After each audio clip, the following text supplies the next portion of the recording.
And today we have in our midst a man who looks like brand new money.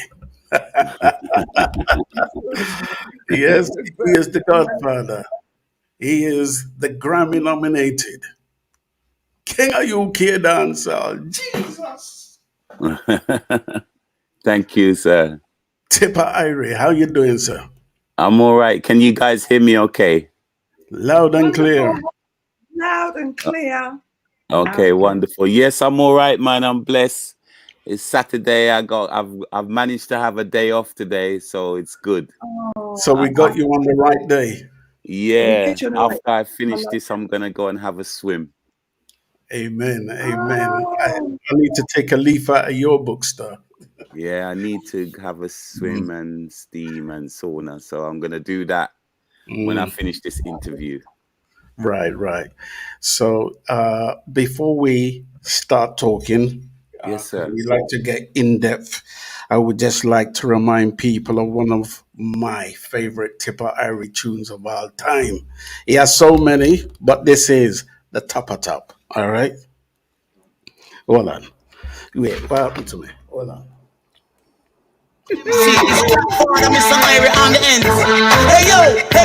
I was just saying the sound system world that was a false start, and it comes the original start. No, I don't care who you is or who you may be. I don't run from no MC. It's Godfather, Mr. Irie on the end. Hey yo, hello. We sing say, I don't care who you are. I don't mind who you may be. I don't run from no MC. Me a Godfather, Mr. Irie, and me sing say, you think you're ready for the Tippa, then come on. You think you're ready for the DJ, then come on. So if you want for MC, then come on. Step up to the plate and come on then. You think you're ready for the Tippa, then come on. You think you're ready for the DJ, then come on. So use a buckle MC, then come on. Step up to the plate and come on. When we are killer DJ, we do it without mercy. If you think I lie, then go half, Mr. Percy. Where you dig that one from? You must know by now, every tune you have it in our catalog. This is so true, though. He does. Yeah, man. Respect you, my brother. Respect. Now, this is a brand new platform that we are using, and we had to get away from Zoom. We're now on YouTube. And we're using something called StreamYard. Now, there is a bit of lagging or a bit of glitching. We're going to work with it, okay? So let me come straight to my beautiful guest down there in sunny New Jersey. Hello. We're not guests. I'm a host. Sorry. Oh, I just may I fix that. Fix it. Quick. Fix it. So she's your co-host, man, not a guest. You know it. Oh, listen, Irie, welcome. But I have to say what I have to say first. You have always been my friend in my head. That wow. Said, it's like I could talk to you like, why Tippa, you like this one? It's my friend in my head. Wow. Always, I've been a fan forever.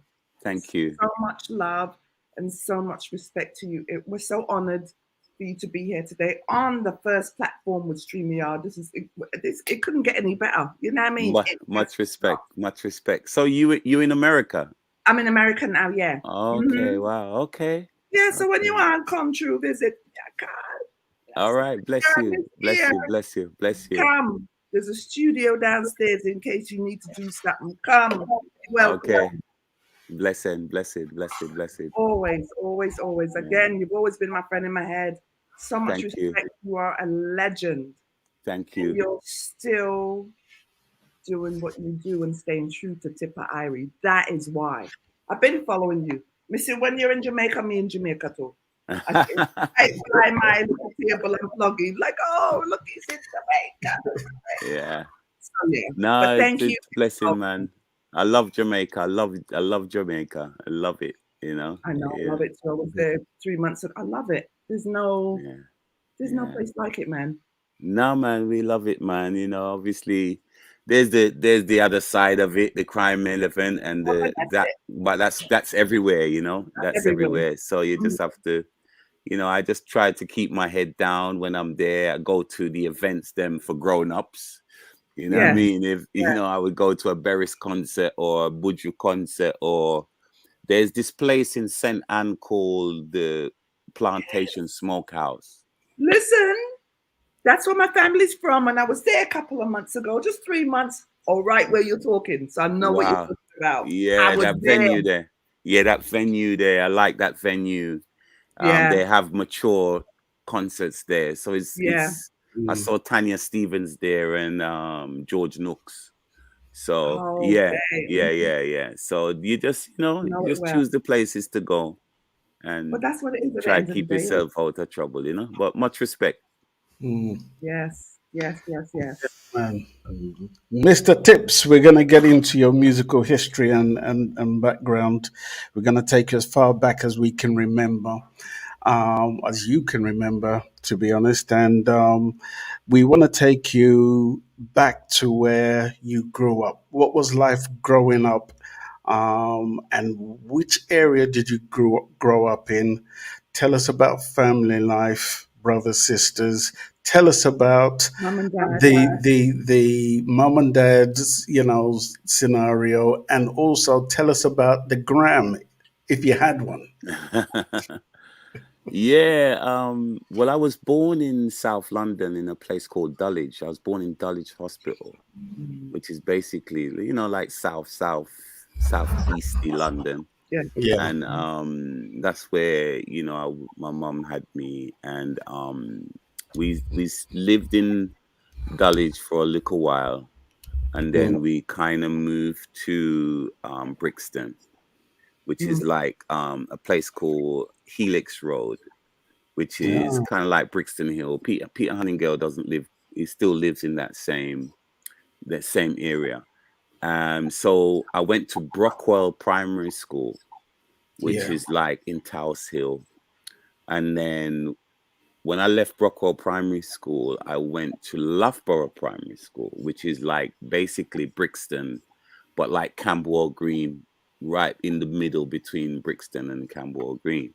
Okay. So I went to that, and the reason why I went to that primary school after, because we moved from Brixton Hill, and we moved down to East Lake Road, which is like off of Cole Harbour Lane Mm, in Brixton, and then that's where my music um, career kind of started. My mum and dad are from Trelawney Mm. in Jamaica, a place called Troy, Okay. which is not too far from Christiana.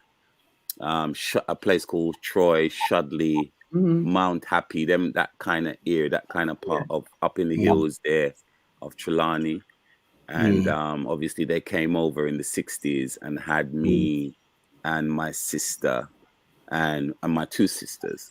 And mm, so when we moved to Camberwell Green, my dad, you know, he was a greengrocer. You know, he was a farmer at home in Jamaica. He was a farmer. So he used to plant yam and grow yam and then mm, bring the yam to the market in Ochi and sell, you know. mm, And so when he came to the UK, that you know, salesmanship and that, you know, corner shop vibe, you know, he kind of took to it straight away. So that's what he used to do. He was a greengrocer. So I used to go to the market with him, buy the greengrocers. And when we moved from the house up in Towers Hill, my dad, the place in Camberwell Green, or you know, semi Brixton Camberwell Green, on the ground floor was the corner shop. mm, We lived on top of the corner shop. We had two stories up top, and then in the basement my dad had two rooms downstairs, and in mm, those two rooms that's where he used to keep his still got that hustlers mentality. So he used to keep his shopping down there on a Friday and Mm. Saturday night. So ah, we kind of, you know, I kind of grew up listening to Roy, my dad playing those guys on his mm, sound system. So, mm, you know, people like Roy, Big Ute, Dillinger, Charlie, Dennis Al Capone. Tapazuki, all the old school Right. MCs, you know, and then I just kind of like, you know, fell in love with that. And my dad, he also used to rent the rooms to bands. Mm. So every, you know, in the week when the shubbings weren't going on, bands used to come in there and rehearse. So Mm. we had bands like The Real Thing, you know, You to Me Are Everything, the sweetest song that I can Oh, yeah, sing. yeah, Oh, yeah. all them Baby. guys, they used to rehearse in my dad's basement. And Ah. yeah, Wow. and more, and some other bands, I can't remember, I don't know if it's the Cimarrons or another band. I don't Yeah. know if it's Winston Reedy's band. I'm sure he had a band called Cimarron. It was one of them bands there. A couple of Mm. different bands used to rehearse in my dad's basement. So I used to just sit there and watch them rehearse, you know, and then when they would leave, I'd go on the drums, play the drums, you Mm. know, and just always kind of like surrounded by music. You know Mm, what I mean? Because at the weekend it was the sound system culture. In the week it was the band culture. mm, So I just fell in love with music, man, and just kept that love for it. And then, but when I first heard you, Roy, that was when I really said, you know what, this is what I want to do. This is Mm. I want to be like Daddy you, Roy. What did they enforce upon you, your parents, that you know you had to do something with your life, become a Of pilot, course. doctor, engineer? Of course, they want you, because my dad went back to Jamaica when I was about 15, 16, Mm. because he just didn't want to be in England anymore. You know, he Mm. wanted to go back to that country life and Right. basically, you know, living in the sun and, you know, growing his food Mm. and selling his food. And he wanted to go back. But my mum knew that there was a bit more opportunity for us here. So she stayed and he went, you know, Mm. and mum kept us here because obviously my sister was a bit younger than me as well. So she kept us here.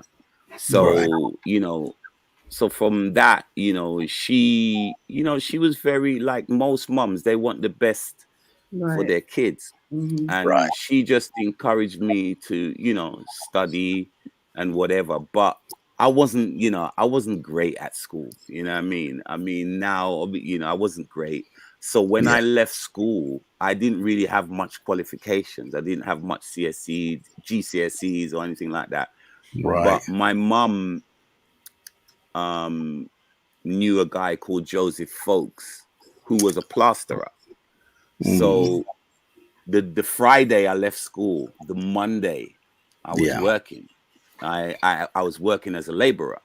So I Mm. started to like mix cement and carry the cement bags and it was Mm. kind of like an apprenticeship as Right. a Mm. plasterer. So I did that and I did that. I wasn't very good at it. Mm. But I kind of realized that, Mm, I was good at MCing because my Mm. friends and my family, they said, Tip, you're good, you need to take this thing seriously. Mm. So I just basically used to go around to any sound system that I Mm. could basically show my talent, Oh, and express myself. And basically that's what I did. right. Sharon. so, was there nothing else in your life you thought that you wanted to do aside from the music?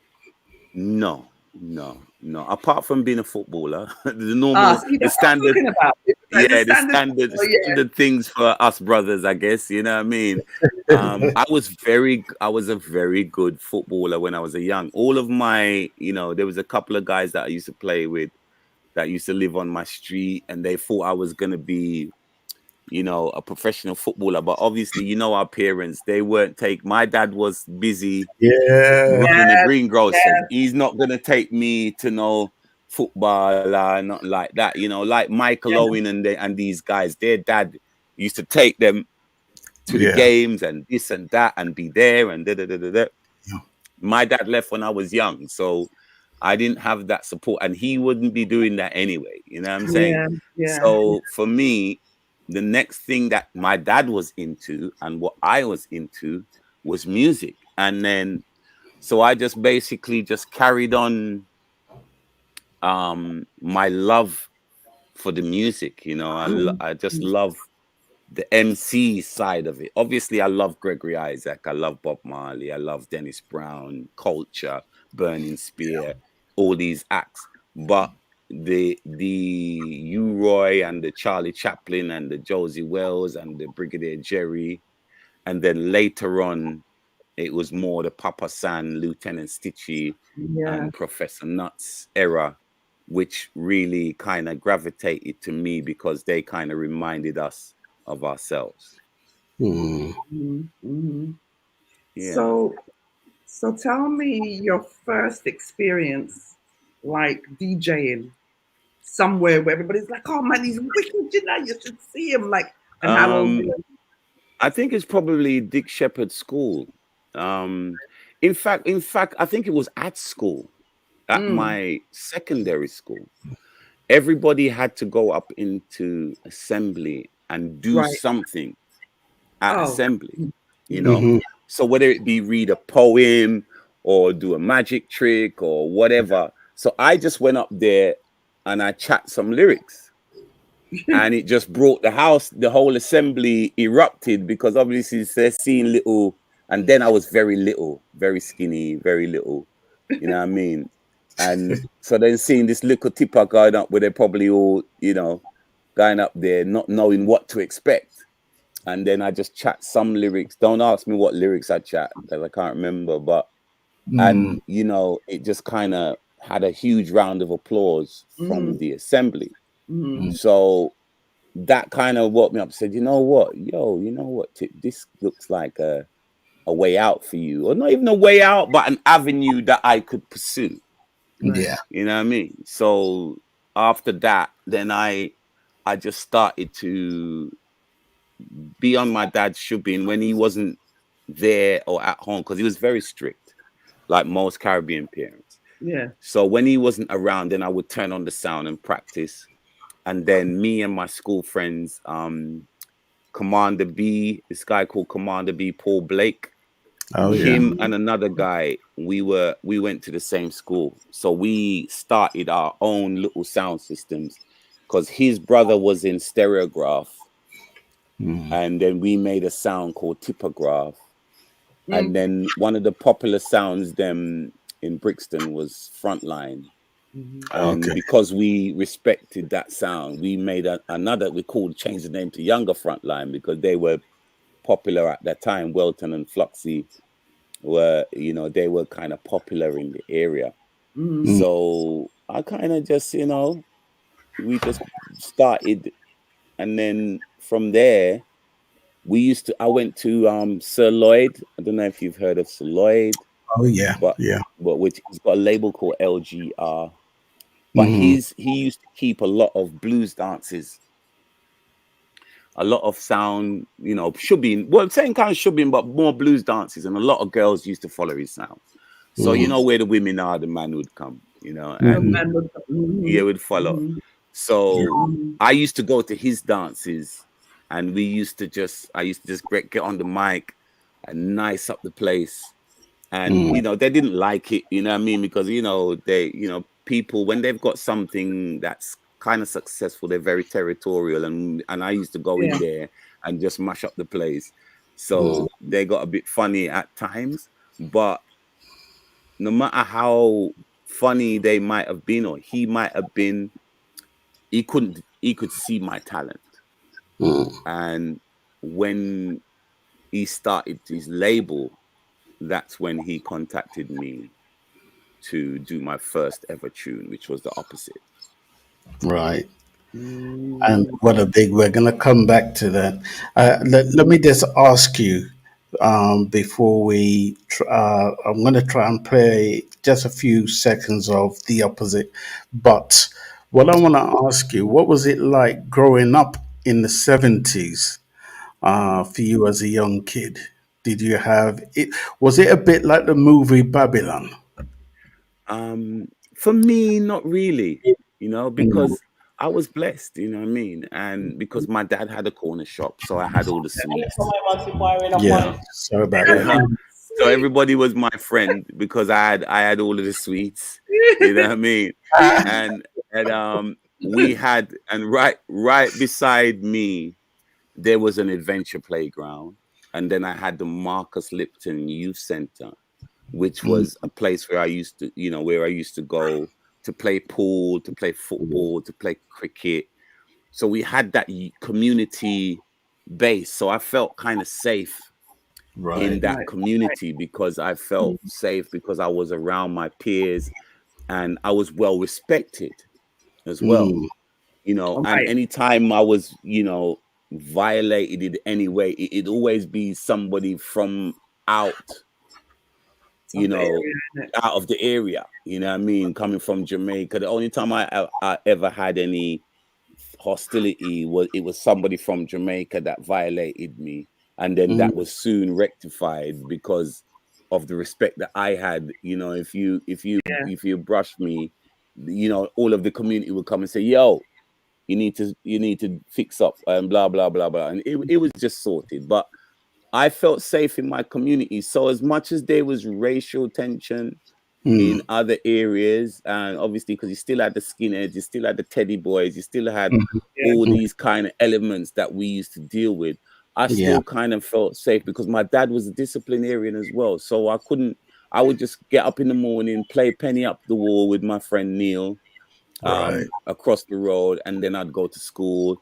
Then after school, you come home, you get out of your school clothes, and then I'm in the shop, helping my dad doing whatever he needed doing. And then when I got the opportunity to go to the youth club, I would be there. There's a couple of times my dad came for me down at the youth club, you know what I mean? And I had to run home, you know what I mean? Because he might ask me, where you do ya? You're supposed to be at home. So so I got chased out of the youth club a couple of times, and then I got chased in the morning a couple of times because I should have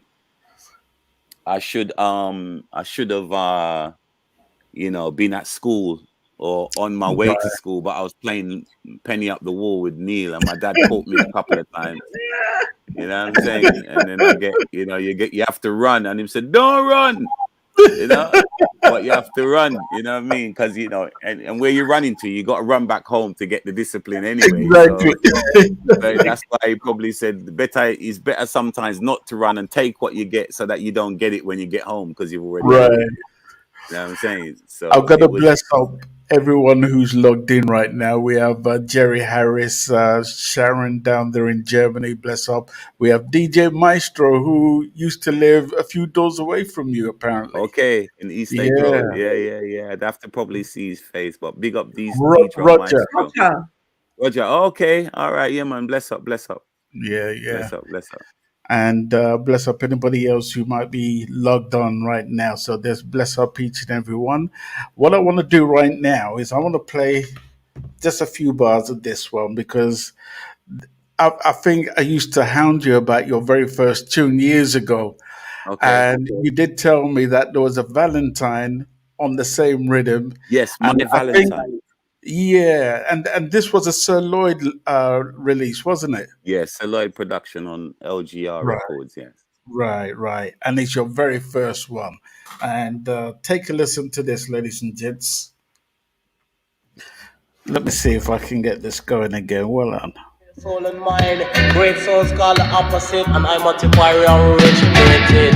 Lord, but the opposite, if I read us a talking, me just a tell you about the opposite, if I read us a talking, hey, because the opposite for milkshake that a nest quicker, the opposite for faggot, take that a basket, the opposite for boat rasta know that a shipper, the opposite for crayon said that a fell tipper, the opposite for dub plate that a plastic, the opposite for petticoat that is slipper, the opposite for anidin that a lem slipper, you drink that down the reach your belly well quicker, a little of that is on a silent it's the opposite. Yeah, I sound very young. 17. I was 17. 17. Yes, Well, Yeah. 17. Jesus. What did Yeah. that feeling feel like when you released your first tune?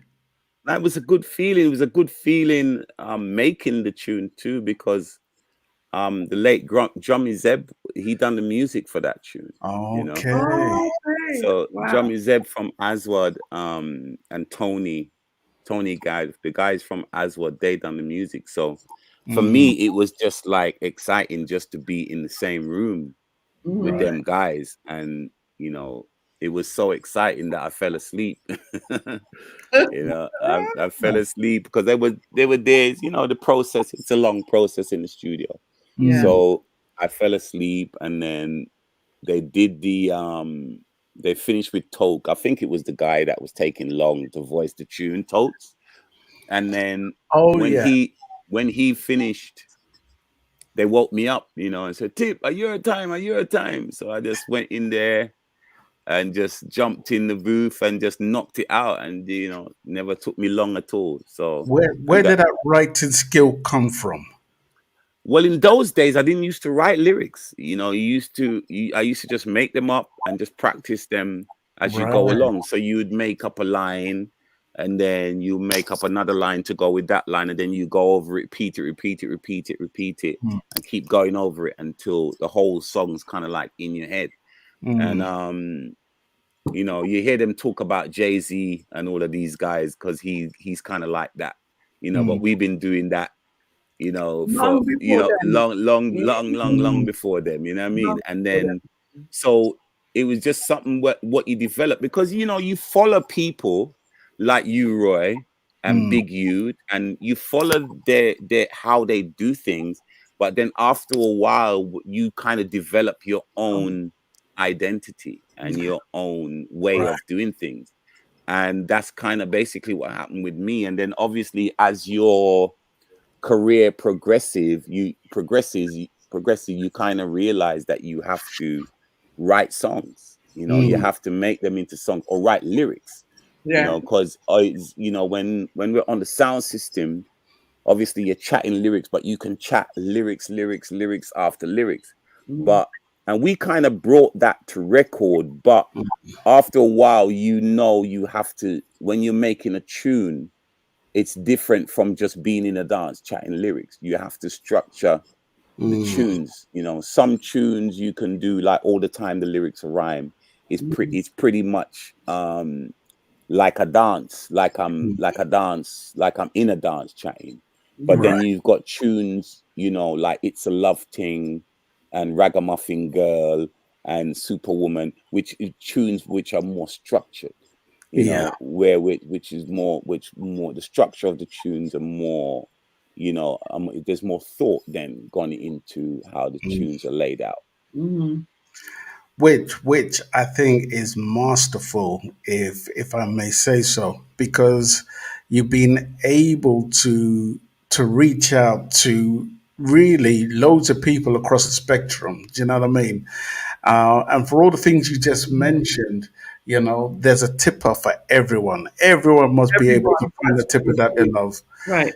Especially your collaborations with Peter Onengel and Lloyd Brown were always going to be the classic ones. You know what I mean? Yeah, For that generation, and it kind of speaks of your longevity, yeah, right? yeah, Mm, yeah. You got to.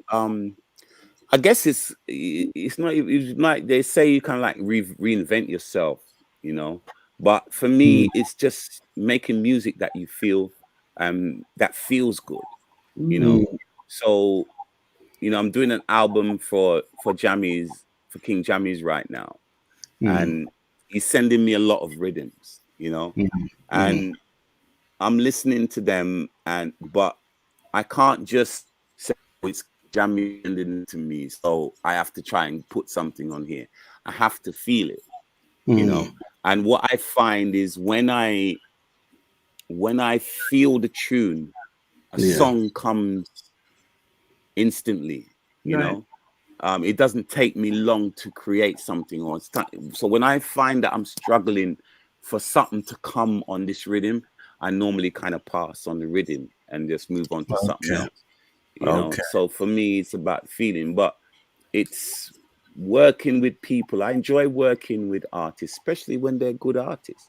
You know, if you're working with somebody like Peter Honeygale, he's a good songwriter, he's a good singer, he's a good musician. So normally the quality of music is good, and the same with Lloyd Brown. They're all rounders. Lloyd is a great performer, he's a great songwriter, and he's a good singer, and he's a good arranger of music. So when you're working with these guys, it's like when I did Stress and It's a Love Thing, all I had to do, because Groove and a Quarter are very good producers, and then the brothers in Groove and a Quarter, you know, the administrators, they're good singers, so they put down the backing vocals, and then Lloyd came in and done the lead vocal. So when I came and I heard Stress, it was just so easy for me to write the lyrics because everything else was good. Yeah. The rhythm was good, the vocals were good. So it's just for me now to come in, because that's how that formula worked. In that particular formula, Groove and a Quarter would make the track. Lloyd would write the song. And then I would come in and put Tippa Irie's ingredients to the song. And then that was kind of like the final icing on the cake. You know, sorry, my knees are hurting me. Getting old. Yeah. So that was kind of like the final icing on the cake, you know, and that's how that's how that formula worked. With Ragamuffin Girl, it was Clarky and Blakey, which was like Commander B, again, who I grew with. And me and him was friends. And then Peter Honeygale was friends with Commander B's brother, Flutie. You know, so they were good friends, and me and Paul were good friends. And so that's how, and so they basically brought us together. That connection was there. And then, so that tune just kind of, you know, I got the inspiration from Junior Sandy, from one of the MCs, Saxon. You know, he used to say rice, peas, chicken stuffing. Saxon Sound is the original ragamuffin, and then he would go into his lyric. You know, and one day I was at studio, thought, you know what, rice and peas and chicken stuffing, any girl, and I just said, you know what, I'm gonna make that into a tune. And funny enough, I made it into a tune, and I brought the idea to Commander B's brother Fitzy and Flutie and them, and I brought it to Peter, and they, you know, we just got together, wrote the song. And Fitzy was like, no, man, what you lot talking about rice and peas and chicken stuffing? That don't make no sense, and this and that. And but sometimes you can't follow them, you know, you got to follow your mind. And then it so happens that the tune turned out to be, went to #1, and it was the biggest tune for 1989. So we always tease him about that, you know, and say, Fit, what you ask about rice and peas and chicken? No, when it get #1 in the chart, you know what I mean? We just tease him, you know what I'm saying? But yes, it's just moods and feeling and energy. And for me, it's like I'm just driven, you know. I think that's the word, is just I'm driven when it comes to my music. And I've just got that principle with music. And, you know, even if I'm doing a dub plate for a sound system, the minute they send me my money, I want to get it done. You know, I want to go and I do it to them, and they're like, wow, you done it already? I'm like, yeah. And, you know, they send me their money, and like, boom, the next day or the same day, like within an hour, it's done. Boom, it's done. It's out my life. Next, I move on to the next one. And I think that's kind of like how I am when it comes to my career. I just like to keep moving, keep pushing, keep striving, you know, and not give up. And, you know, people write you off too, you know, they write you off a lot of the times. They don't, you know, and those things inspire me, you know, when people write me off, or they think, you're never going to get another hit tune or whatever. You know, these things inspire me to say, yo, and then you just keep going. And then every so often, you know, it might take a year, it might take 2 years. Then one just comes that they can't refuse it. They Right. can't, they can't lick out against it. They just have to say, "Oh my God, he's done it again," or he's got Right. another one. You know what I'm saying? And that's how this is what I use for my inspiration and my things that to push me and to drive me. Right. Before I hand to Sharon, I just want to ask you about an important ingredient in your career, which is the sound system era. Yeah. Yeah. So just talk us through, because I think you started at King Tubby's, right? Now, Well, it just walk started. us Go through. on, sorry. Yeah. Well, it Yeah. started. Well, like I said, it started with my dad first. And Mm-hmm. then from the Shubin sound, I went on to local sounds like Sir Lloyd and Mm. Nasty Rockers and whatever. And Yeah. but then obviously it was Mikey Dread. Also, there's a Cecil from King Tubby's. He had a brother called Mikey Dread, and I don't know if you know MJR Roadshow, but that sound Right. Mikey. That's Mikey's sound. Mm. So Okay. so I used to DJ. Me and General Slater, we used to Mm, DJ on Mikey Dread sound as mm, well, and Mikey, obviously his bigger brother is Cecil Rennie that owns King Tubby's. So oh, Mikey brought me to his brother King Tubby's and said, mm, "Yo, you need to listen to this. He's good. You need him on the sound system." So mm, me and General Slater, we used to just go to King Tubby's dance, and then Cecil just made us join the sound.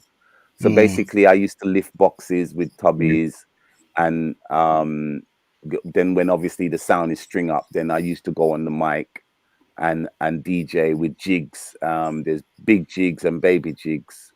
okay. They used to play the sound, and then I used to just chat on Tubby's first, and then Mm-hmm, I was on Tubby's for a good while, and then I was entering talent competitions a mm, lot, and I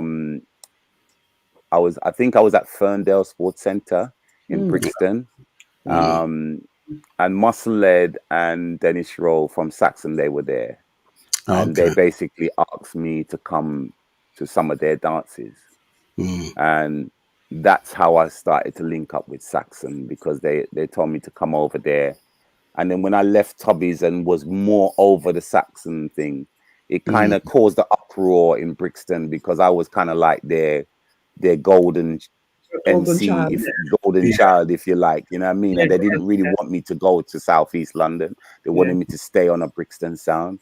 But I wasn't even really looking at it like that. You know what I mean? I was just looking at it. Even at that time, I was still just going to whatever dance there was that I felt I Mm. could go and let people see me and get Mm. right. myself out there as an entertainer.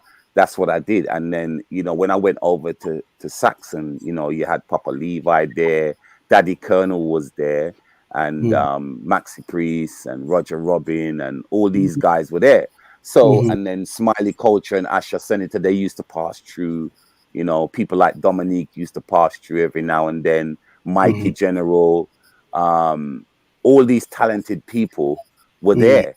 Mm. So for me, it just gravitated. I just gravitated to go to those dances mm, because it could make me kind of like express myself, and it challenged you as well. It made you have to come good, you Right. know.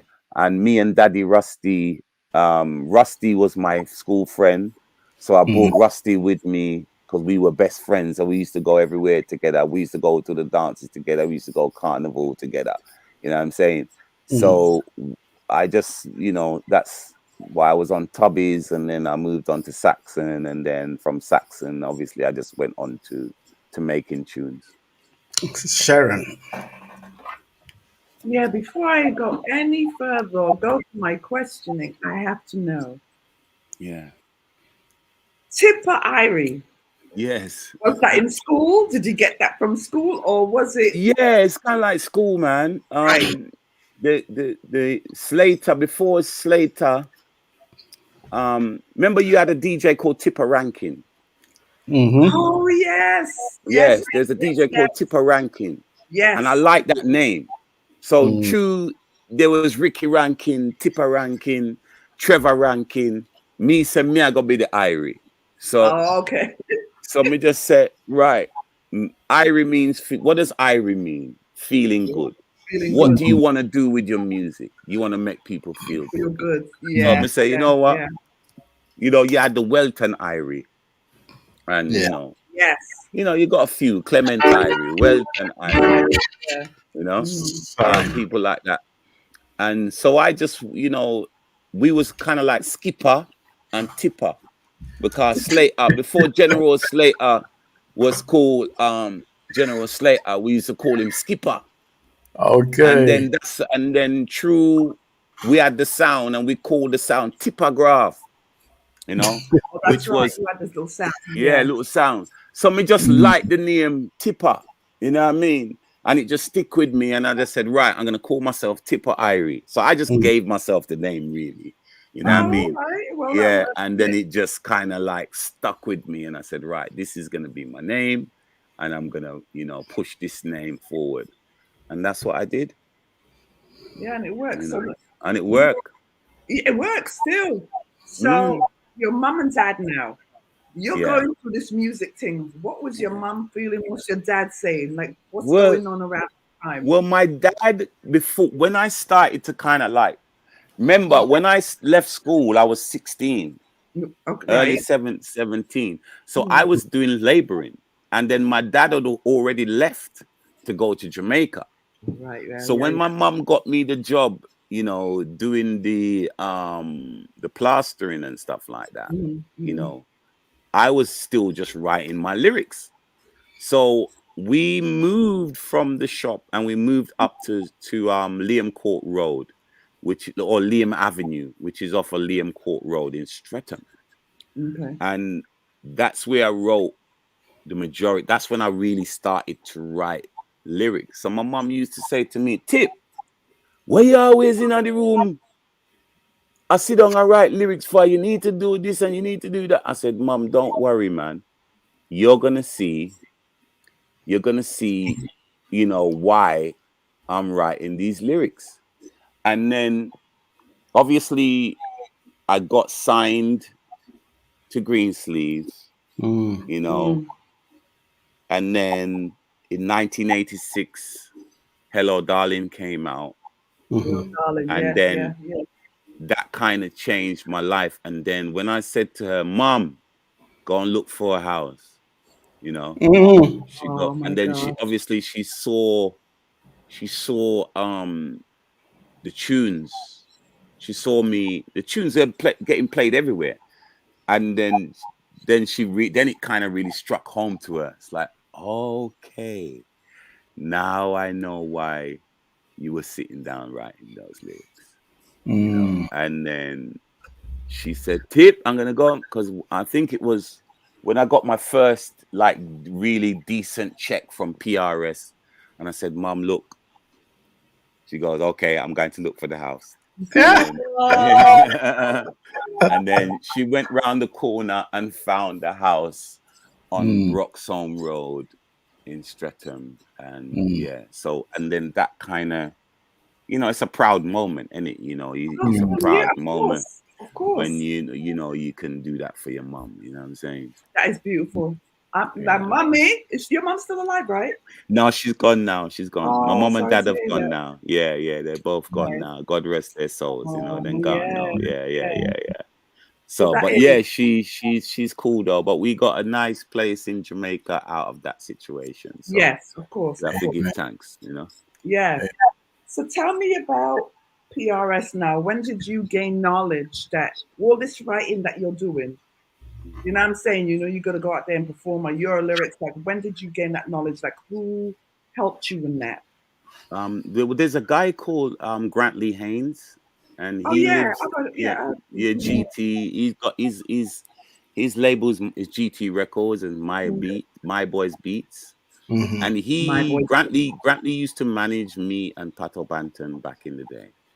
So Grantley set up a publishing company for me called Lift Money, and then he also did one for Pato. I think it's called Go Muster or something like that. And so Grantley taught me a lot about the admin side Yes. of the business. and that's why you have a manager. So he's trying, because I was on, I was working with, obviously, with Rowe and Musled, just on the sound system side, but they weren't really that clued up on the other side of the business, inside, yeah. because they're street guys, you know what I mean? Yeah. They're street guys. They were guys from the street, you know what I mean? So they knew how to hustle, flat foot hustle on the street. But the admin side of the business, they weren't really that versed on it at that time. So Grantley kind of helped me a lot with that. And then obviously I was the 100% songwriter of Hello Darling, and it got into the charts. So obviously Greensleeves, I had a publishing deal with Greensleeves as well. So obviously learning from Greensleeves and with Grantley's help, because he started to help with the management side of things, it made sure that I got what I was supposed to get out of the situation when Hello Darling took off and went into the charts. And it's very important for musicians, to understand that it's the music business, so there's the music and then there's the business. So you have to, if you don't know, you find somebody that does know. You inquire, you ask questions, you join the music union, you read about the different societies and how you can generate earnings from these different societies. And basically that's what I did. That's why I don't have to do shows now. I can survive off of my publishing and off of these different societies, because I'm remembering all of them. And every I don't know, 3-4 months something comes in from these different societies, which will keep me afloat. And it's just just knowing the business side of things and the admin side of things, and getting somebody to try to employ somebody, or getting somebody that knows that side of things, and pay them to do that. In other words, they say 100% of nothing is nothing.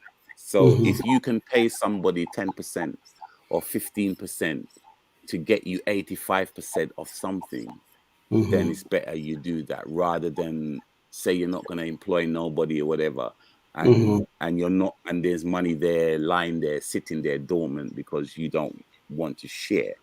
So you have to empower people. You have to make people make money. And then once you're making them make money, then they will make money for you. I love that. Yeah, I love that. I had to ask the question because unfortunately that has plagued our society or musicians, you know what I'm saying? Yeah. And in this instance, what you're saying is correct. However, there are some who just don't want to be bothered. And you not being bothered, you know what I'm saying? Because the admin side, you have to be. Yeah. You know what I'm saying? You have to. Yeah, because I'm not the most, versed on everything, but you make sure that you have a knowledge of things, and then you try to find somebody, or because not everybody's got the money to pay somebody to do something. But if there's organizations that are out there, the arts councils, the unions, the this, the that are there for that purpose, to where you can get funding, or you can get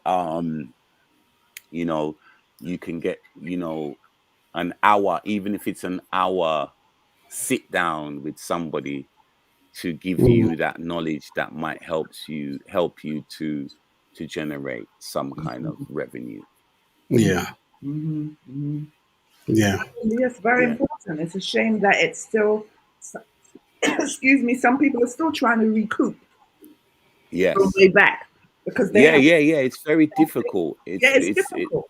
It's difficult, especially when you've got to go all the way back, and you got to try to retrace your tracks and try to follow up on a situation, or to find the label, to find the people, because there's people that's just not honest, and people, they're gonna do things to benefit themselves, you know, and sometimes, a lot of the time, it's the artist that has to suffer the consequences. And then you've got people that's in certain circumstances and situations whereby if somebody comes to you and say, look, I want you to sing this song, you know, and I've got £500, but that's all you're going to get. You're not Exactly. going to get nothing else, you know. So you, as somebody that maybe not in that position to refuse that £500, or you might be, you know, you might be in a situation where you're, you know, that £500 could change your life. That That's circumstances, you right. sign, and then you sing the tune, and then the tune goes out there and makes millions, but you've already agreed to just take this £500. £500. And sometimes, you know, that's what happens to a lot of people. A lot of artists have felt that, you know, the brunt of that, whereby they've shortchanged themselves, if you like. You know what I'm saying? But unfortunately, that's just how the business is. People don't, if you don't know, a lot of the time, they're not going to tell you, Well, you know? that's what it is at the end of the day. We've spoken to so many, some old, even older, who couldn't just sit and cry and be like, boy, if me did no one. But there were Yeah. certain people around them that didn't want them to know, that kept them busy enough and, you know, shuffling them a little money on the side, like, hey, man, this is the day or whatever. There's not. Yeah, there's a lot of people, stories like that. There's a lot of stories like that, and a Sad. lot of story. Yeah, it's very sad. A lot of stories like that, whereby people have just been exploited and they've been taken advantage of because they don't know, or they don't have the capacity Right. to find out or to know. You know what I'm saying? And so people use that negligence, if you like, and take advantage of the person, you Yeah. know, or their talent, you know. Yeah. Yeah. Well, I Okay. mean, for you now, you have been more than blessed because you've been guided. You know what I'm saying? You had good people around you.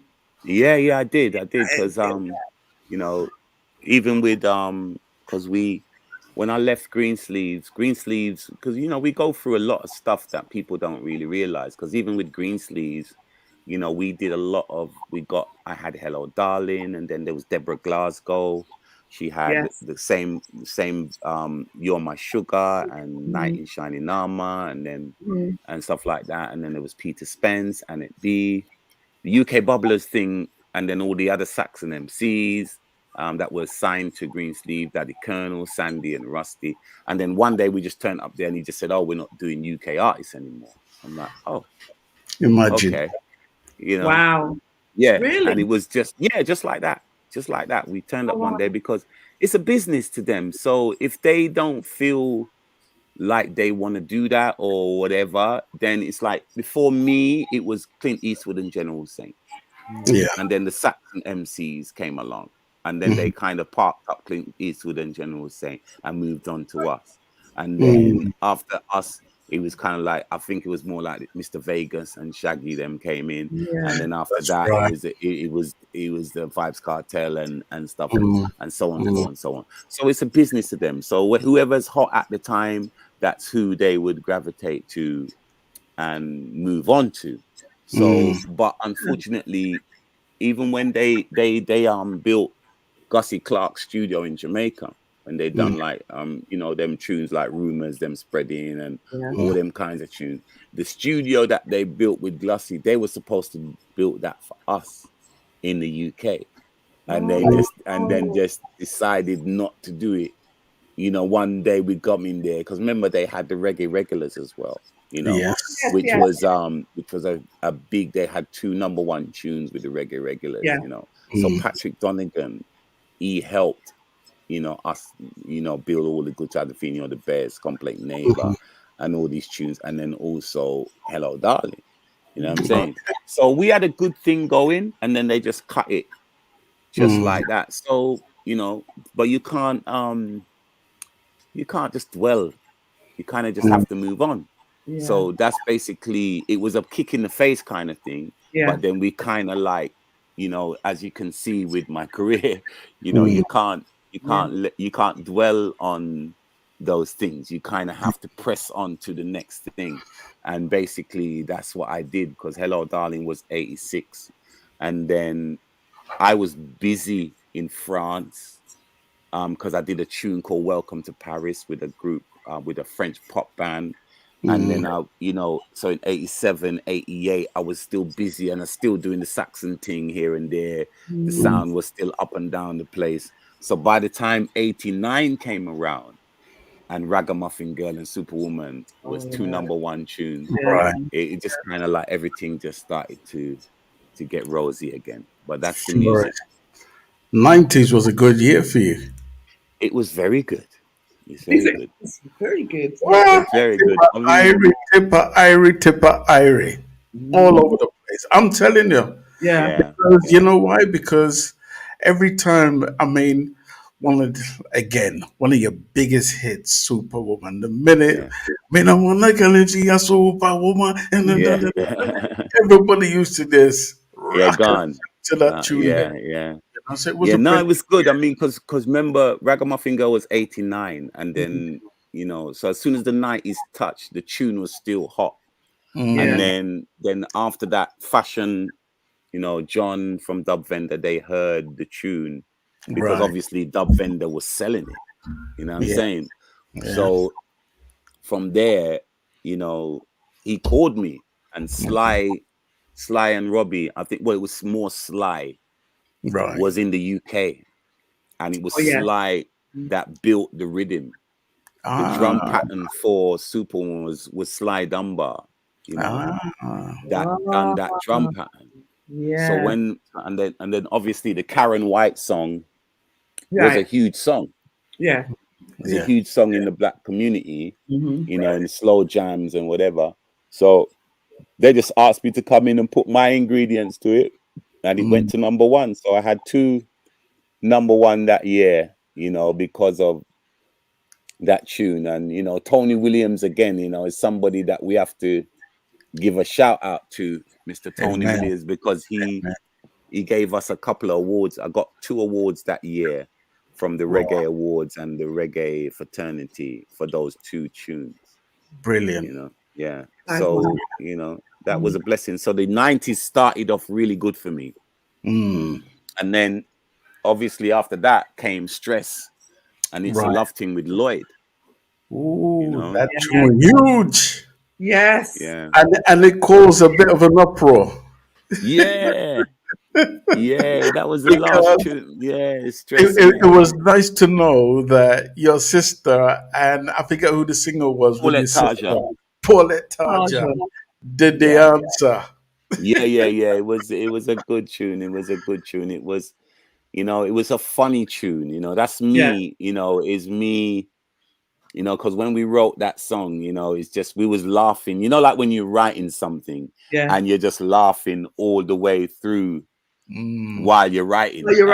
And me and Lloyd was just there laughing the whole time we was writing the tune, because we said, you know what, this tune is gonna be big, because we're just there laughing, because obviously the camaraderie, or the rivalry then, I guess, between man and woman, it's like, it's still going on today, and so for us, it can be a thing where you're running joke with your missus, because they're stressing you about one thing or another. You know what I'm saying? And these things are still happening today. Tippa, I'm wondering, after you had written those lyrics, whether it came across like you were the voice for the people who had been dying for years to say something. Well, I guess so. Some people, they go through things, and sometimes they, you find even the stuff that you do online. Sometimes that's why people, they look forward to, your travels and seeing where you're going and what you're doing, because they might be living their life through what you're doing and what you're out there doing. They wish they were doing it, or they get to see that experience. So it's one of those things. But man, you gotta just say, once you stumble upon a topic that's controversial, but then still funny, still can make people laugh or make people say, you know what, that's me, or that's Yeah. or I could Yeah. relate to that. You know what I mean? And Yeah. and Yeah. that's what happens when you write songs. Sometimes it comes out like that. Now, 2003 was a huge year for you. Yeah, I think 2002, 2003, anyway. Yeah. yeah, And lo and behold, nobody had a clue what was going on. Our yeah. eyes were glued to the TV screen. Lo and behold, in comes Black Eyed Peas. Yeah. And then all of a Boom. sudden, there comes Tipper. It's like, what? What's going on Done here? it. How did that come about? Yeah, I was in America, I was on tour, just doing some little shows on the west coast of America. I was playing in this place called the Belly Up, which is Mm, in San Diego, and I was Mhm. doing some shows. I think it was about $7 to get in. There was about maybe 200 people at the show, right. and this girl called Shelly Roots, she called me. I said, "Tip, you know." Remember, Will said that he was going to have something for you. They got something for you. Because I was working with this guy called Motivate, who's he's like a DJ. And I think he used to be the DJ for the Black Eyed Peas before they got big. Mhm. Okay. And his friend introduced him to me. And so we got together and did this tune called Everyday, you know? Mm, And mhm, I was voicing every day in his studio, but he has a studio in the same building as Will I Am, you know. mm, So Oh, Will must have been walking by and must have heard me going in on this tune. mm, oh So wow. he's like, so he came in the thing and he said to his brethren, "Who's that in there?" So his mm, brethren goes, "Oh, this guy from England, man, Tippa Irie. He's dope." You know what I mean? So Yeah. when I came out now, he said to me, yo, bro, one day I'm gonna have something for you, you know. So I said, okay, no mm, problem. You know what I mean? Whenever you're ready, just give me a shout.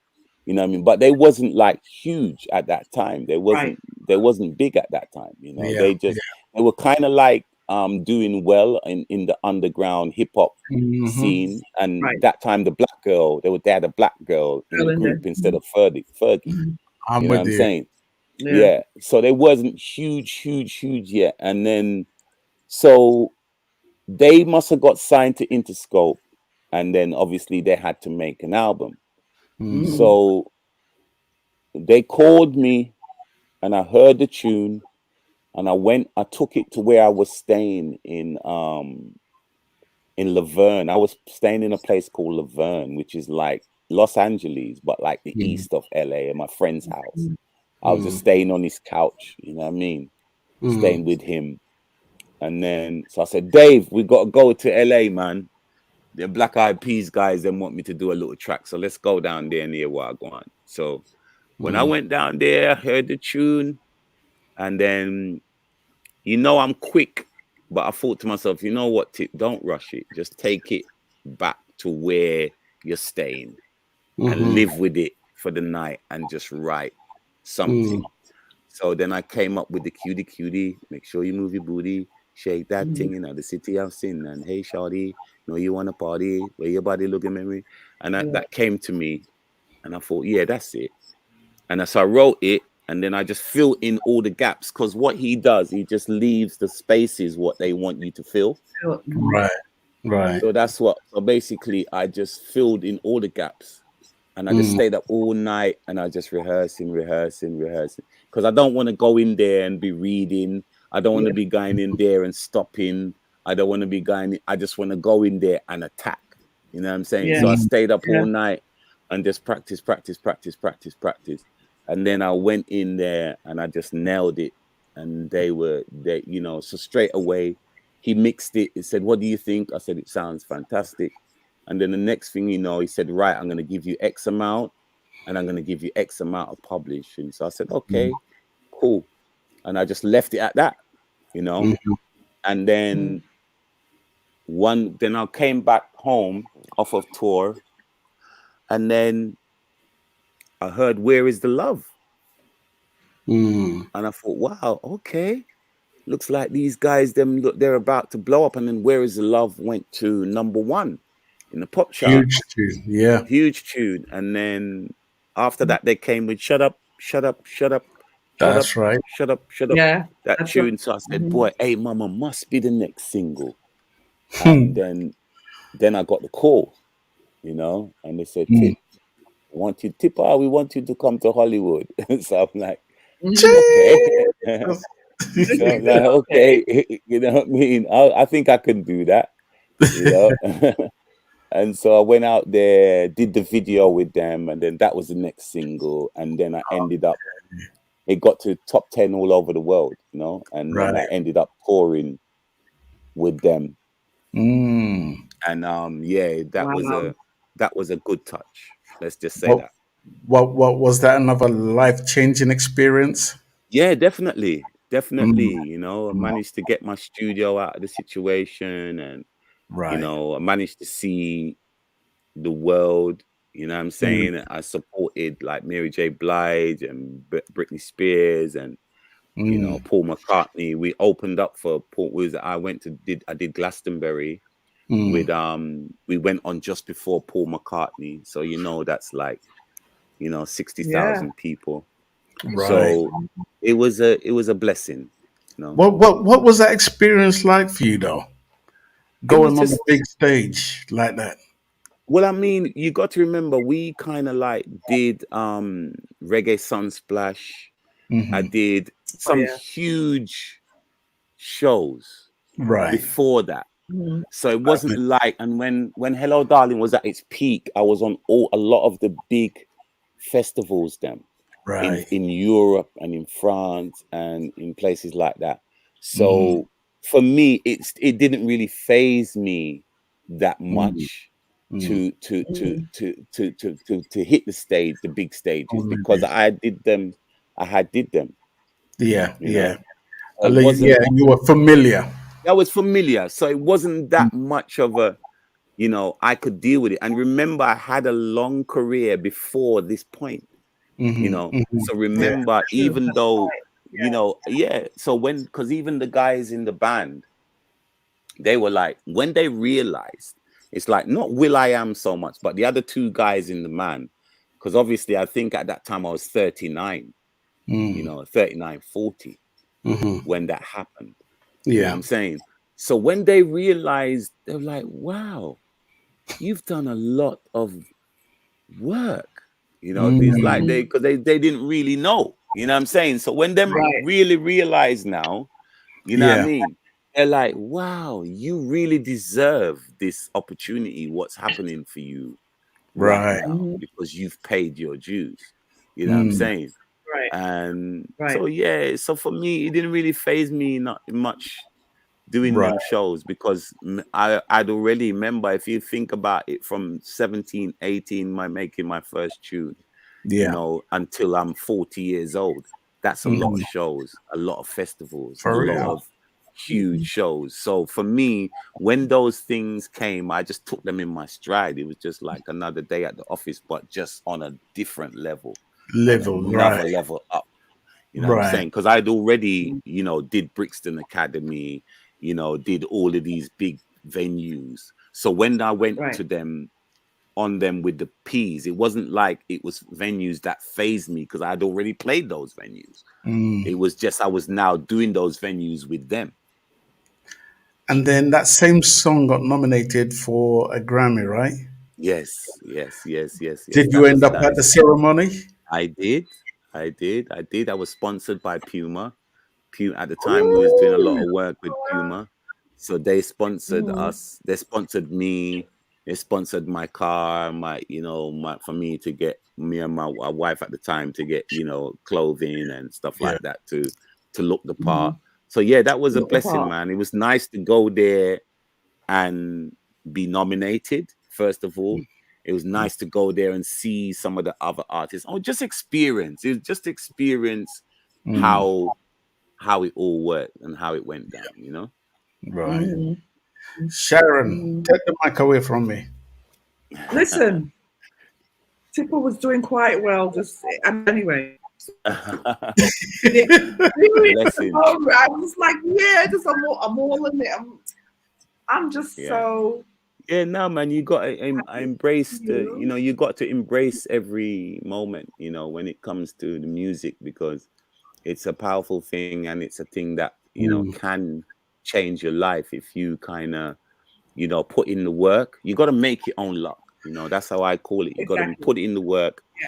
And once you put in the work, things just happen, and sometimes with me, 1 minute you lose something and you think, oh God. And then something comes in to counteract what you've just lost. You know what I mean? So sometimes you can't stress about things. You just have to keep it moving. And with music, that's what I do. I just keep it moving, and people write you off. People don't support you, or people don't, because sometimes even at a lot of my shows, a lot of my audience now is more of a white audience, but sometimes, you want to be there and see your own people, and know that the people them that you grow would come to support you. You know what I'm saying? Yeah. But if it was like that now, there's not a lot of people that would come to our shows. You know what I'm saying? It's mainly a white audience I have at my shows. So you're not feeling appreciated from the black community? I wouldn't say that, because they, the other day I went to a 9 night, and it's Cecil from King Tubby's, his sister passed away, Josephine. And when I pulled up in my car and I parked up and I crossed the road, and before I got to the grounds, somebody stopped me. And then the next 5 yards, somebody stopped me. And the next 10 yards, somebody stopped me. And the next 20 yards, I stop again. And every stop is a conversation. Every Right. stop is a congratulation. Every Yeah. stop is an admiration. Every Right. stop is somebody from my community showing love, or saying that they appreciate what I'm doing. So to say that I don't feel love for my community, I can't say that, because even being at that event, even though it was a sad occasion, Yeah. leaving the event, it still kind of filled me with joy, because of the admiration and the love that I got from people, Yeah. inside of the hall and just in general, but obviously a lot of my peers, my age group now, they're not, they're not, there's a lots of things happening, lots of things going on in people's life, people's losing people, this, that. So you can't expect them to be following you like they did when they were Right. 19, 20, or Right. whatever, when we used to be out every week or whatever. Mainly now, a lot of the people, then maybe they might go out once a month or twice a month. You know what I'm saying? So you can't expect them to be out with you every week. But sometimes you would like to go to some of these venues and see that your people them come to support you.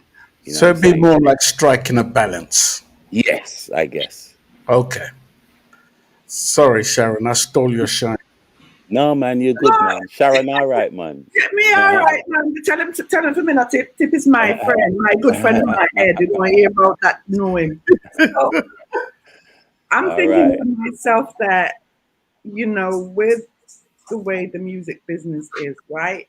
Let me just say this. You, throughout your career, have made good music. Yes, You thank you. understand? Like positive music. Yeah. Yeah, you have to, Yes, that's me. That resonates with me, to be right. positive when it comes to the Always music. be positive. But there are others out there who, well, we'll just say the younger ones. A lot of the younger ones coming up, they're getting big. The names are big, but the music may not necessarily be Yeah. as Yeah. positive. However, Yeah. the following they get to that is what I'm trying to get to. You Yeah, understand? that's right. That's right. Yeah. No, I mean, I respect every musician that is, trying to make a living, feed their families, their careers, and whatever. But obviously, it's like times change, music change. They might say, or we might say, we're, the elder generation. But in saying that, when I was growing up, there was people like KRS-One, you Yeah. know, people like Public Enemy, you know, people like, you know, Jurassic 5, whoever, or, you know, people that were chatting things to educate and uplift their people. And that's what I gravitate to, that kind of Right. vibe and that kind of energy. You know what I Yeah. mean? Yeah. And, you know, but obviously there's sex cells, or there's people that want to pollute our community, Mm-hmm. and the media wants to do that a lot as well. So they would push forward that Right. kind of negative energy and that persona to pollute our people, to corrupt our people. You know, it's just like with gangster rap and this and that, and you know, a lot of it is about killing and, you know, slapness, dung in your throat and this and that and all these kind of things. You know, back in the day, Yellow Man and General Echo, you know, how they done their slapness, it was tasteful. It was tasteful. It wasn't, It was you something know, left to the imagination when they did that. that's right. You know, some of the soca songs, they're kind of like that. There It's might be, like that. yeah, they, you know, they, you laugh. You, when you hear it, you laugh because Wow. it's funny and it's humorous and it's, Yeah. you know, it's not, you know, me I got F you and me I got off and this and me I got this and that and you something this and your PUSSY this and you nuance, you know, this and this and Yeah. it's not like that. You know what I'm saying? So that's the only thing. You know, I don't know. They might call us old or whatever, but to me, it's just polluting our people. You know what I mean? And it's polluting the youths, them. You know, and you know, there's lots of things that's going on now that's just disgusting. You know, and it's not just within the music. You know, in books and, you know, these transgender this and transgender that and all of these things, what they're pushing on the kids them, and let the kids them grow up, let the kids them decide for themselves, let them, you know, be children first of all. You don't have to be talking about those kind of things. So it is what it is with the music, and it's not, you know, they push the negative narrative. So that's why a lot of these artists, because sometimes, you know, I like to listen to say, you know what, let me check out Skeng, let me check out Skilly Bang. Let me just sit and sit and just listen and just see what it is. Right. And what it's about. You know what I mean? Yeah. And there's just no, it's just, I don't want to slag off anybody, but there's just nothing there for There me. isn't. You If know? you can, that's for those who can even decipher what the wording is, because some of it you'll be like, when's that? What? Yeah. You know what I'm saying? Yeah. Well, this is what I'm saying. So it's like each to their own. Nah, not the youth them. If that's what they want to get into, or if that's what the media is feeding them, people are like sheep. So if you feed them that negative energy, then that's what they're gonna get into. You know what I mean? But if you feel them consciousness, it's like Bob Marley. You know, it's like, you know, his music still stands the test of time because they put the money into the music. And the message in the music, no matter what age group you are, you can grow up and you can say, you know what, I know what he's trying to say in this song. And I can relate to what he was trying to say and the message he was trying to come across with in the song. You know what I mean? And that's why you listen to people like Maccabee, you know, and people like that with the lyrical content and the, you know, the way he puts his lyrics together, you know, is one of the best songwriters, you know what I'm saying?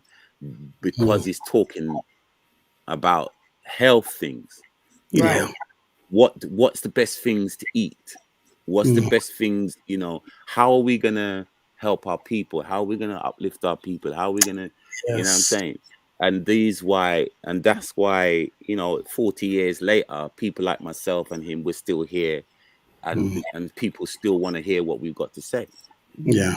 But will you want to listen to Skeng in 10 years? No, I but don't know. Longevity. There is no longevity in what they're doing. There you go. So this is what I'm saying. You know, I don't know. You know. Would you say Okay, but ages ago, I used to, when I was really, really active on Facebook, I would write certain things to get people's idea of what's going on in the industry. And some things used to really rub me up the wrong way. So, for instance, I would say, has songwriting died a death? If I put that question to you, what would be your response? Well, it's within some artists then, or some genres maybe, but you know, it's pop music. It's like somebody like Burna Boy is making music that he feels, and he's making popular music. So now Afrobeat now is kind of like pop music Yeah, now. Not It, right. yeah, it's but pop just means it's popular, and it's popular, yeah. become popular. You Mhm. know what I'm saying? So because it's popular, it's on the radio. People get into, if all of a sudden every radio station started to play I'm an African, it would become popular.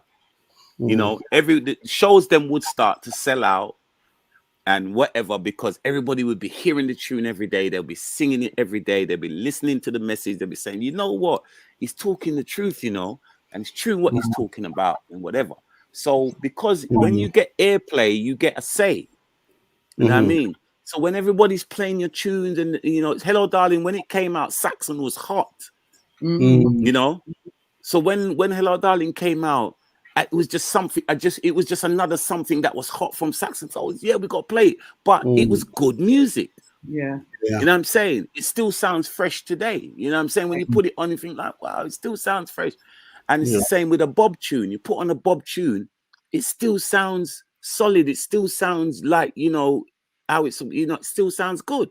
Yeah. So, and it's the same with the thing. So I don't say that it's died a death. It might have died a death amongst certain genres of the music, Yeah. mm, Yes. but I still think I put together good songs. People like myself, Maccabee. I like Agent Sasco, and people are still making good music. You know what I'm saying?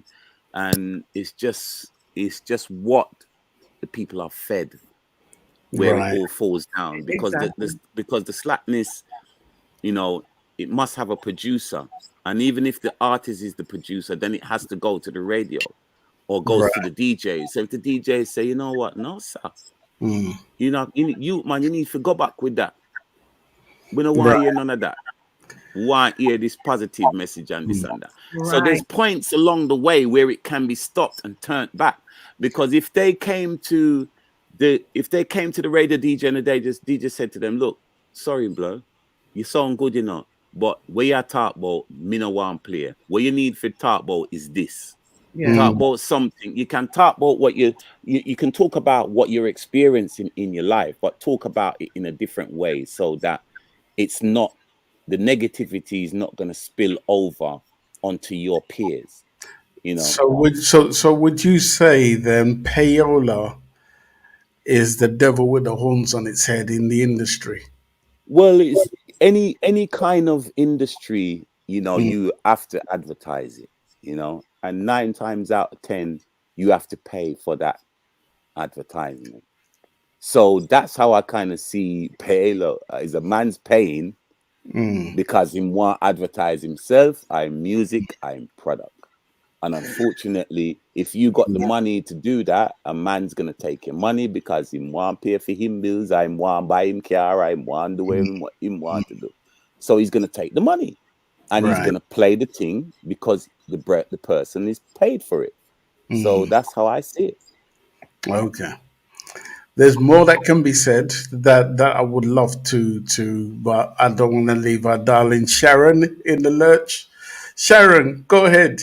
No, you didn't leave me. We were just bouncing off of what we were talking about. I mean, So set I it up. know, I We know. set well, my it brother, up. But we when you we we talk, we've been on here for an hour and 35 minutes now. Me, I go. I want to go on my swim. there you go. Yes. And then you're gonna do that. But yeah, it has been amazing talking to you. Like I said, I've always said Tippa's my friend in my head because much Bless you guys, man. and your music. You know what I mean? What you've contributed, and it's just been a Thank you. joy Thank you. having Thank you you. here today. Yes, Yeah. Thank you so much, guys. yes, yes. Yeah. Listen, before we let you go, Yes, sir. because another significant moment in your life is when you lost your sister, Mrs. Irie. Mrs. Irie, Yeah. as far as I'm concerned, is a legend in our industry, Yeah. and not enough is said about her. Talk Yeah. to me about Mrs. Irie before we end the show. Boy, Avril was my bubbling little soldier, man. Was my security guard, my go-to person, the person that I used to confide in. You know what I'm saying? So when I lost her, it was like losing my foot.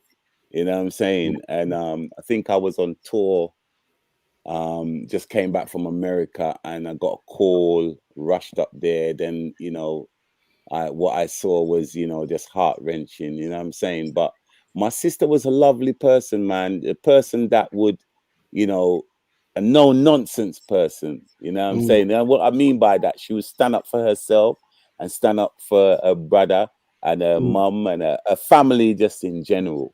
She Mm, was mm, that way, you know what I'm saying? And she was talented too, you know yeah. what I'm saying? So I used to sit and write her lyrics with her, and Mm, and she would be proud today because her eldest daughter, has got a business, Woo. a product, what do they call that? Like a beauty business, Mm. okay. So she's got two shops in Peckham Rye. Oh, Awesome. Eldest son is he's a retail manager, and a daughter, and both of the girls them have graduated from universities. no. Mm, you Wonderful. know I have to take my hat off to my sister Jackie and my awesome. mum too, Awesome. because they would be proud of her. And her youngest daughter is working at JD Sports right now, and she's got another job as well. So she'd be very proud right now because her kids them have turned out. All young kids have little bumps in the road, but Mm. Yeah. they've turned it around, and Yeah. they're now doing something, that she'd be proud of. So yeah, I miss my sister, man. You know what I mean? And it's a blessing to round off the interview speaking Yeah. about her. Yeah. Somebody that I love and I miss dearly. You know what I mean? But I wish that she was here. Let's just put it that way. Yeah. There was a memorable moment when you guys were in Jamaica. I think Yes. none of the artists was there. You killed it. She came on the Yeah. mic. Yeah. Yeah. In Memorable I moment. think it was at Sugar Minot's place. That's All right. right. Right. Yeah. Yes. Yeah. Yeah. Yes. Yes. Youth Man Promotion. Mm-hmm. Yeah. Mm-hmm. Bamboo. I think it was Bamboo Lana. I can't remember what his place was called, but it's at You his place. killed them with lyrics, Tipper. You killed Yeah, it. As yeah. always. You have to just go in, innit? It's like the other day at Dancehall Thursday. I did it there as You well. did that too. Mash up the place. Yeah, you got to just go in, man. You can't show no fear, especially out in Jamaica. There, you can't. Especially in You Jamaica. yeah, Woo. you can't, because if you're not good, they're gonna believe me. They're gonna tell you straight away. So you Well, have to just go in. You mm-hmm. know. Before Mm-hmm. I let you go, Tip, you gotta do me a fast style before I let Yeah. you go.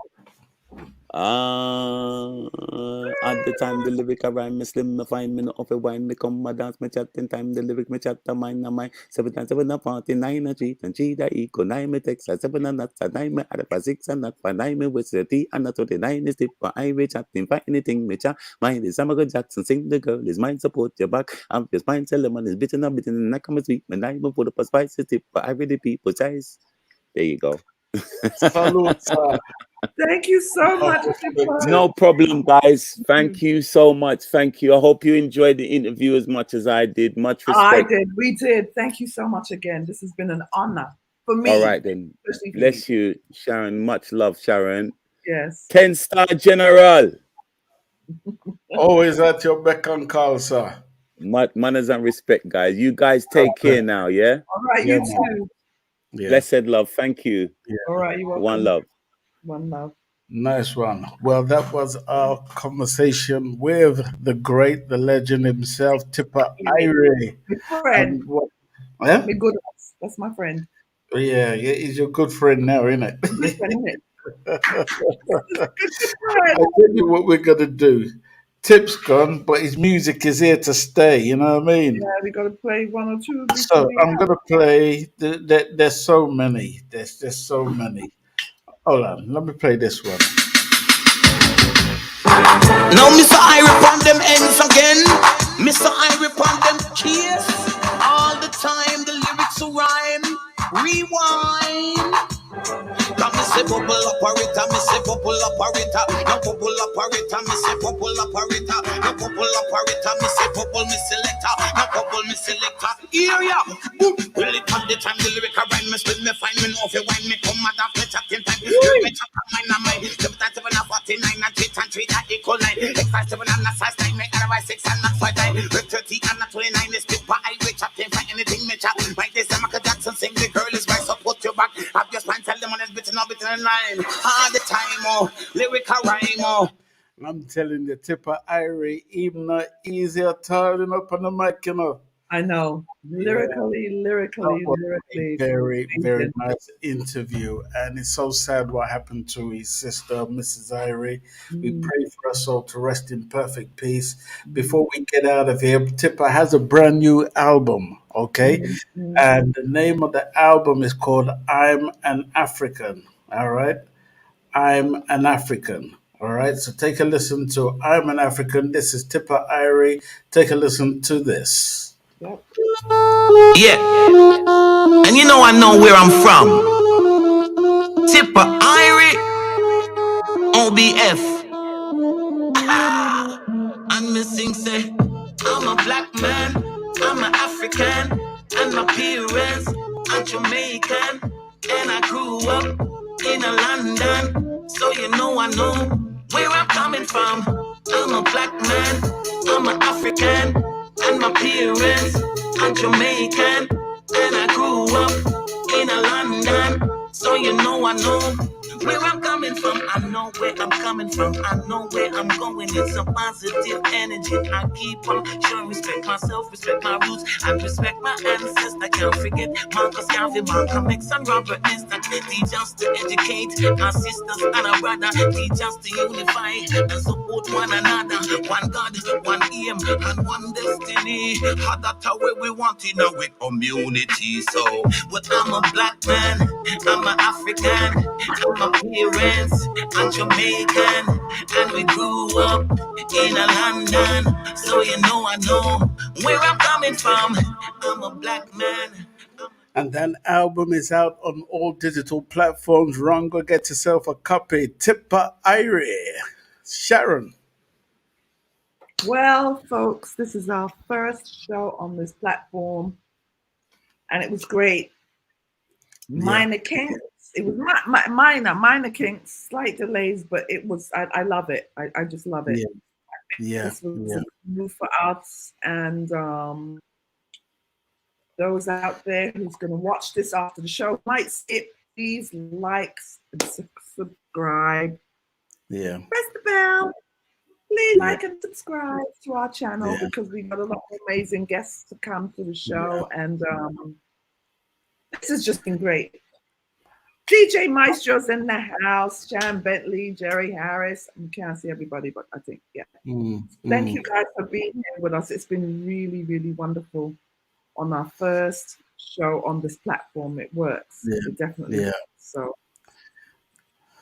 well, we're going to get out of here, and we will be back here tomorrow, same time, same place, right? We will with Amelia. I've actually been following that young lady for some time. She kind of caught my eye, and I'm like, let me see what she can do. She's actually good, so we're looking forward to that interview. Sharon Bentley is responsible for that, so thank you, Sharon Bentley, for getting that set up for us. But look forward to seeing you guys tomorrow.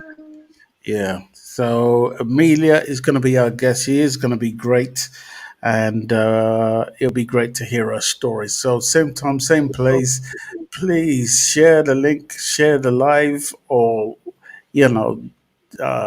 get people to subscribe to SPRB Radio Podcast. And this is how they can watch the show on our channel. We're going to get out of here, Sharon. Before you get out, please send a message to JoJo Mack. It's her birthday. Yes, I will. I'm going to. Well. We be on the side writing each other. So yes, don't worry. Good. Yes. And she wanted a shout out on her birthday on the show. So you better say it on the show. Jojo Mac, Queen Bee, happiest birthdays, my love. I wish I could sing a song, but I can't think of one right now. Happy birthday to you. Really love you, you too. That's all me. I'm just to say, happy birthday to you. Happy birthday, Jojo Mac. Love you, What Queen. a day. Sharon Bentley, Jerry Harris, thank you. DJ Maestro, God bless you, brother. Sharon Mango, we're going to get out of here. Absolutely. Take care now. All right, peace.